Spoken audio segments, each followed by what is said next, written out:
Sodom and Gomorrah. You may order a copy of this program through arcdiscovery.com. See arcdiscovery.com to become a direct seller of this DVD.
Sodom and Gomorrah.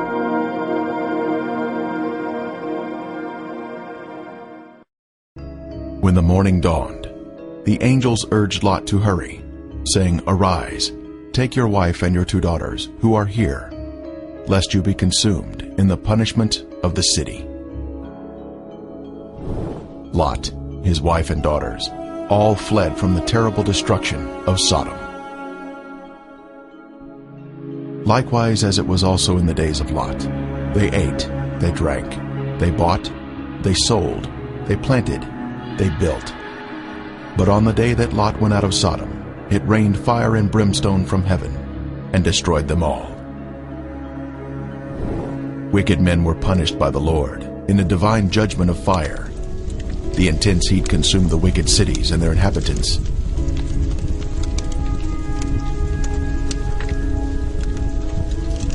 But Lot's wife looked back toward her beloved Sodom, violating the angel's command, and was thus turned into a pillar of salt. Turning the cities of Sodom and Gomorrah into ashes, condemned them to destruction, making them an example of those who afterward would live ungodly. This is a visible example that is mentioned here. The Bible tells us the cities were in the plain of Jordan, which is the area surrounding the Dead Sea, and it was once a beautiful, lush area. At 1,300 feet below sea level, this is the lowest place on earth, a very hot and desolate region that was cursed by God because of the sins of the people. Sodom had pride, fullness of food, and abundance of idleness. Neither did she strengthen the hand of the poor and needy. And they were haughty and committed abominations before me. Flavius Josephus, the first-century Jewish historian, tells us, "There are still the remainders of that divine fire, and the traces of the 5 cities are still to be seen." Popular thought has it that the cities were later covered by the waters of the Dead Sea, but if Josephus could see the cities in his day, then we should be able to view them also, as the water level has, if anything, receded since his time. And the border of the Canaanites was from Sidon, as you go toward Gerar, as far as Gaza. Then as you go toward Sodom, Gomorrah, Admah, and Zeboim, as far as Lasha. The biblical description tells us the cities were spread out, forming a line along the Canaanite border, not grouped together in one area, as some may think. Driving along the coastal highway of the Dead Sea in Israel, one can soon see peculiar formations that are of a lighter color than the surrounding terrain. These are the Ashen cities, destroyed by the wrath of God. These cities were consumed by intense flames, a supernatural heat that was directed by the hand of God. Today there is ash that is of lighter color than the surrounding mountains and terrain. As mentioned in the Bible, this is a desolate area where nothing grows.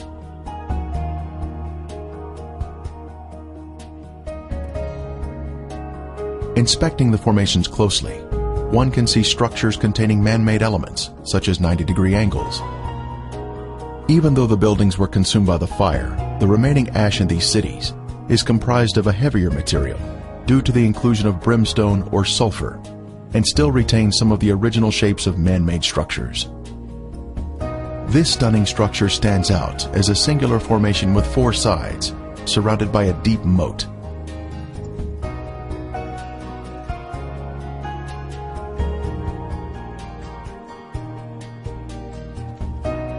We move in closer to inspect the unusual features evident on the side of the formation.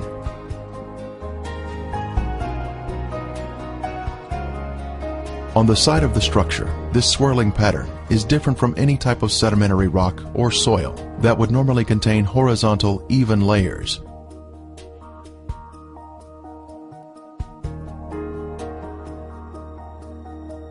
These swirling designs were also seen in other ashen formations in the cities. This is evidence of extreme heat, up to 6,000 degrees Fahrenheit, where thermal ionization occurs, when the electrons repel and attract, forming these unusual swirling designs.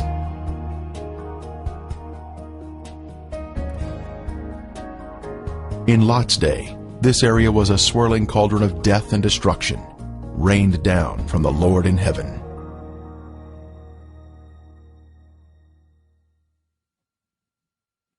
Strange anomalies can be seen here, such as these fragile layers of material which disintegrate when touched. The limestone buildings in the cities of Sodom and Gomorrah were totally transformed into ash by the consuming fire of the Lord. Evidence of this destruction is revealed in the white gypsum anomalies in the area, including unusual shapes of chalk-like material, which is not found in other parts of the country.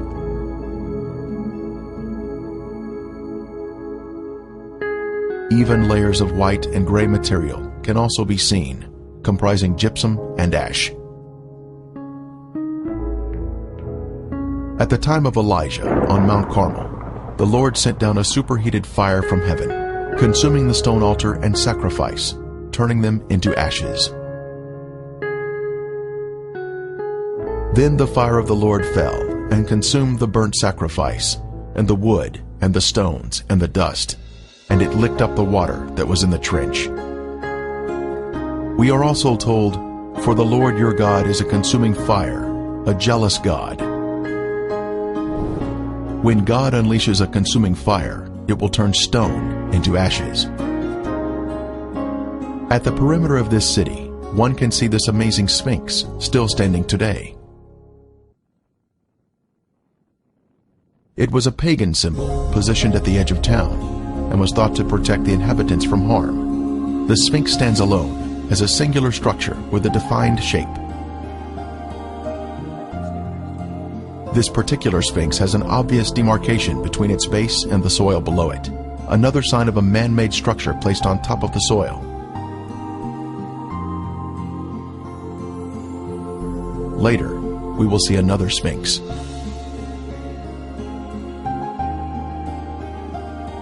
From a higher level, a large section of gypsum has fallen down here. It clearly exhibits the alternating layers of white ash that is calcium sulfate, gray ash that is calcium carbonate.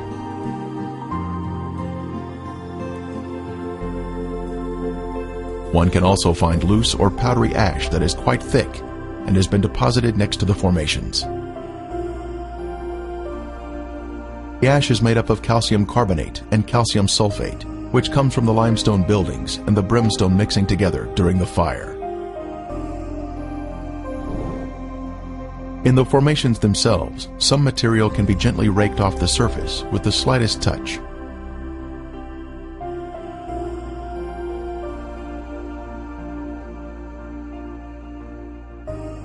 Looking down the city streets, one can notice man-made shapes which are not found in nature.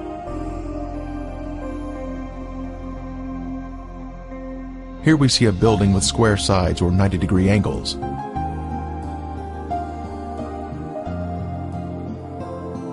From the opposite side, we can see the same symmetrical structure and man-made angles.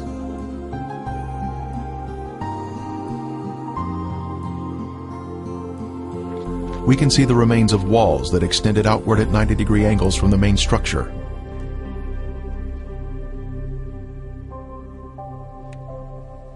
Once again, further evidence of man-made construction. Here we can see square windows that are visible in the walls of the structures, which give us a view of the past. Scanning the city for signs of prior habitation, we can see in the foreground a tower of cylindrical design, positioned at the edge of the city. The remains have suffered greatly during 3,500 years of wind and rain erosion. Even still, there is the appearance here of streets and man-made structures.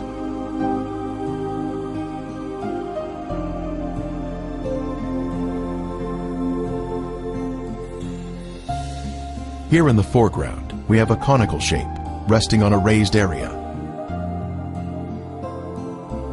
A short distance away, we see another similar shape.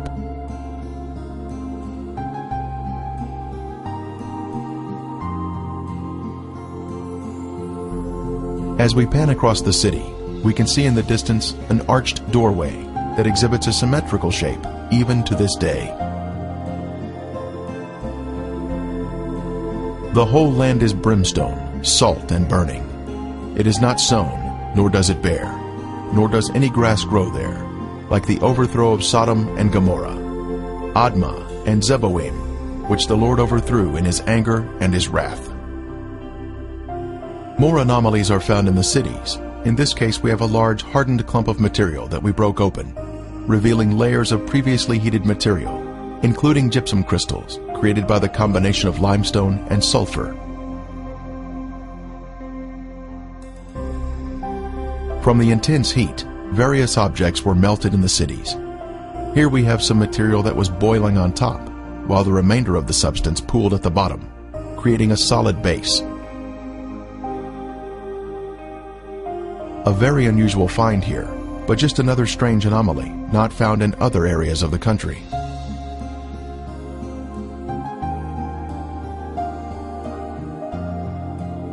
Here is another example of some type of substance that was melted from the extreme heat that God rained down from above. Resting on the ground, we find an unusual layer of gypsum crystals.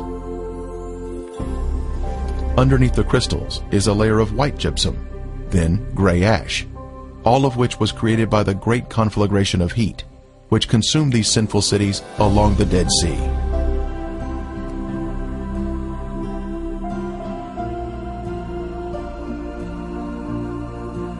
Once again, we find more gypsum, this time in a circular formation of crystals, all radiating outward.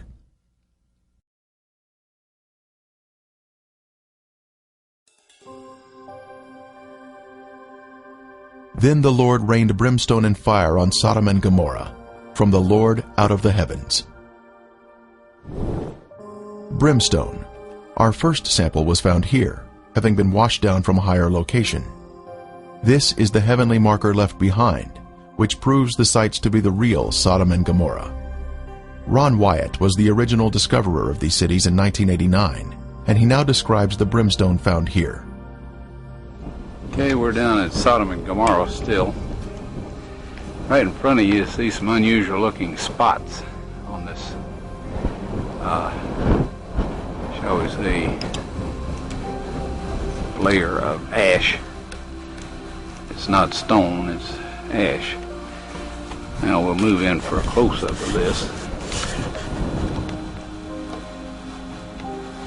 And you can see that they're kind of circular shaped. places. Now what we have found, and we'll move in a little closer here, is that inside each of these is sulfur. That is, in most of them. Now the ones that do not have sulfur in them, and this one we just took a bunch of sulfur out and put it in our specimen bag. But the ones that don't have sulfur have a very black center where they have where it's been very hot. So now we'll move in on this one where there is some sulfur still present, and back off just enough so you can see what we're up to here, and we'll go collect that sample in a bag.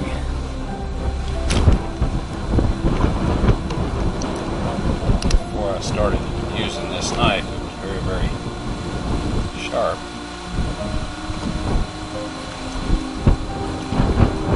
Okay, here this is, and we have collected some more, and it smells and tastes like sulfur. Now the Bible tells us that it rained fire and brimstone upon the cities of Sodom and Gomorrah. Now what you see in front of you here is the results of large and small, well, varying sized chunks of sulfur, burning sulfur that have hit. And what we find here is that God rained this burning sulfur down upon this city, and rain is a perfect description of it. It landed just in the pattern that rain would fall, and the stuff, of course, the accumulative heat of all of this upon the city set the entire thing ablaze. The flashpoint of every material there, metal, stone, of course the people, and everything burned, and this sulfur continued to burn, and it vitrified the material around it after it had burned it all up, sealed itself off from the oxygen, and then of course smothered itself out. And in each of these little crystalline capsules here is a varying size chunk of sulfur, and there are millions of these in these ashes that we have here. Now some of them we have cracked open so you can see the sulfur inside, and others we have left intact, but there are millions of these here. So this shows that God indeed rained fire and brimstone upon these cities. And if you look in your dictionary, under brimstone, you'll find that it is sulfur. A piece of the brimstone from the cities was lit at night, and soon there was a beautiful blue flame produced by the burning sulfur. A very strong aroma of sulfur filled the air, and was overpowering if one directly breathes the fumes.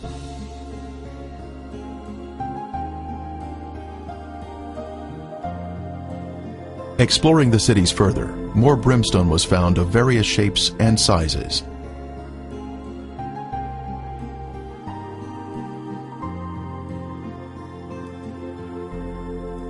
Several samples had been washed down to areas below and were added to our growing collection.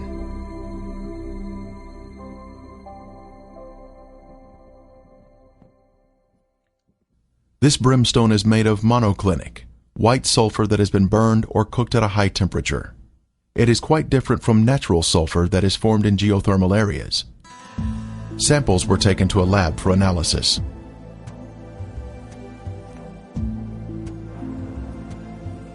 Each specimen was carefully separated and prepared for testing, with the outer portion cast aside.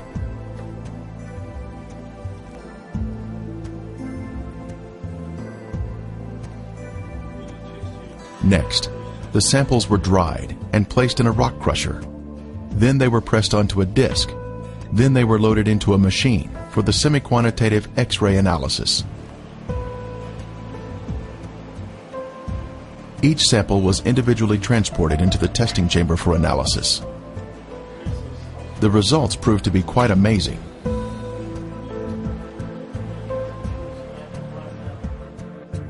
As the samples were found to be 98% pure sulfur, unlike any other sulfur found on Earth. This pure, cooked sulfur is the heavenly marker that was left behind to show the world that the Lord, without a doubt, destroyed these sinful cities at His command. Critics have said that the sulfur is from volcanic activity, but that type of rhombic sulfur is only 40% sulfur and is of a crystalline form, unlike the white, compacted monoclinic form that is found in the ashen cities today. Here is a round piece of brimstone embedded in a section of ash.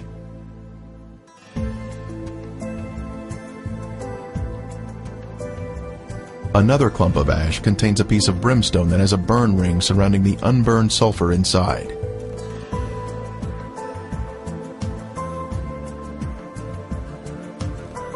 This mound of material has a lid that easily comes off, revealing the round nugget of brimstone inside.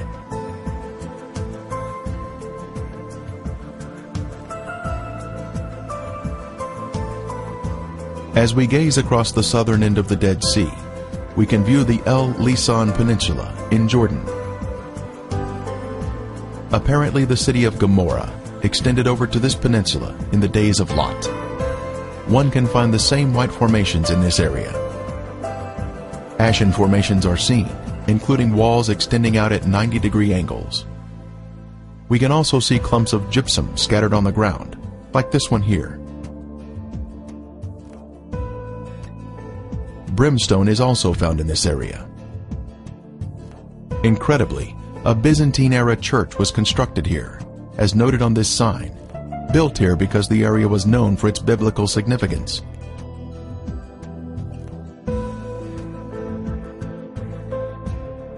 Back over at Gomorrah proper, we can see white, ashen worship structures built atop an acropolis or high place.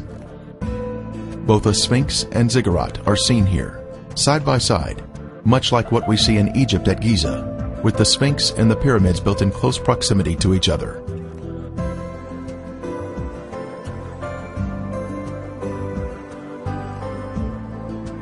While inspecting Gomorrah, other visitors arrived to view the unusual formations. The sphinx is made of a white material, whiter than the ash surrounding it. Perhaps it was built of more expensive components and dedicated to their pagan gods. The sphinx represented a god of protection, but even it was consumed in the flames. It is approximately 30 feet long and is quite impressive, both in its shape and size. Resting near it is the ziggurat, symmetrical in shape and also comprised of a special white material. Here we can see a ziggurat standing next to a symmetrical tower. Next, we can see an arched door between two pillars, and once again, another arched door. As we scan across the city, our eye notices a raised white formation in the distance.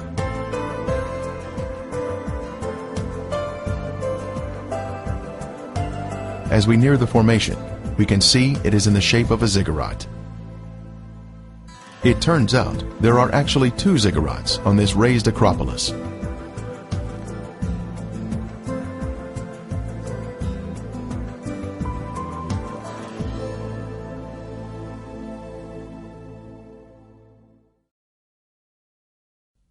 As we stood next to one of the ziggurats, our team found perfect specimens of melted brimstone, where the liquid from the burning sulfur had cooled down, forming a hard, crystalline shell around the unburned sulfur that was hidden inside.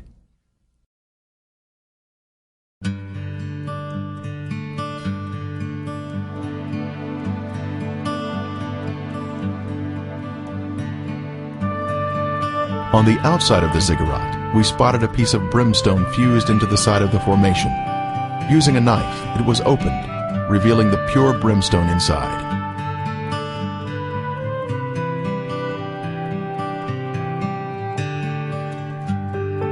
Resting on a ledge of the ziggurat, we see another sample of brimstone that was opened with a knife, once again revealing the pure sulfur inside.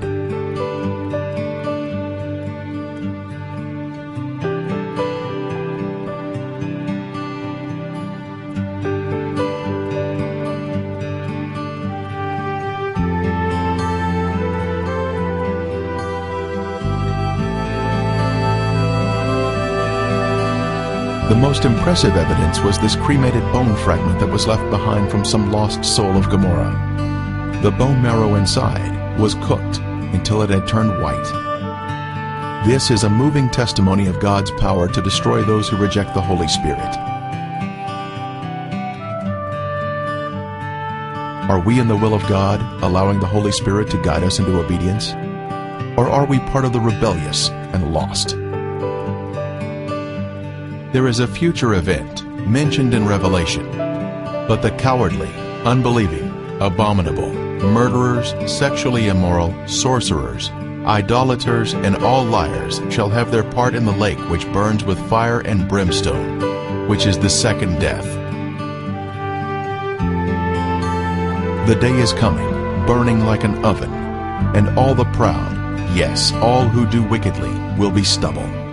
And the day which is coming shall burn them up. The surface of the earth will be as a lake of fire, with all unrepentant sinners being consumed by fire and brimstone, just as Sodom and Gomorrah were destroyed. Friend, there is only one way to escape the punishing flames of the second death, and that is through Jesus Christ. Won't you ask Him to take over your life today?